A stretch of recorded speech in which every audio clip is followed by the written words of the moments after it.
7.5 HP petrol இன்ஜின்ல run ஆகுறது. இந்த engine எப்படி ஸ்டார்ட் பண்ண போறோம்ன்றத இந்த வீடியோல பார்க்க போறோம். இது வந்து இன்ஜின் ஆன் ஆஃப். இன்ஜின் வந்து இப்ப ஆன், இது ஆஃப், இது ஆன்ல இருக்கு. ஆன் பண்ணதுக்கு அப்புறம் இது வந்து ஆக்சிலேட்டர் இன்ஜின்ல. இது உட்சிப்பருக்கு மட்டும் இல்ல, நீங்க எந்த பெட்ரோல் இன்ஜின் எடுத்தாலுமே இதான் ப்ரொசீஜர். ஆக்சிலேட்டர் ஆன் பண்ணிட்டு இது வந்து சோக் ஆன் பண்ணிக்கணும். கீழே இருக்கிறது petrol on off. Choke on பண்ணிட்டு ஜஸ்ட் இந்த ரீட்ரைல ஒரு டைம் அழுத்திங்கனாலே உங்களுக்கு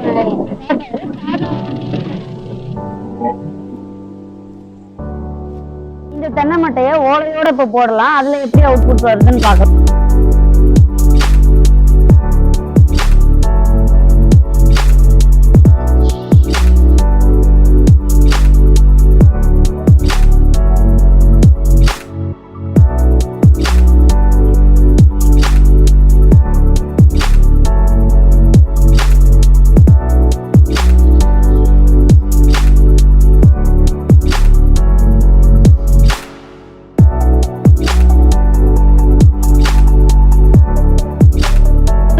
பவுடரா கொடுத்துரும். அதனால நீங்க உங்களுக்கு தென்னை மரத்துக்கு தனியா நீங்க உரம் வாங்கணும்னு அவசியமே இல்லை.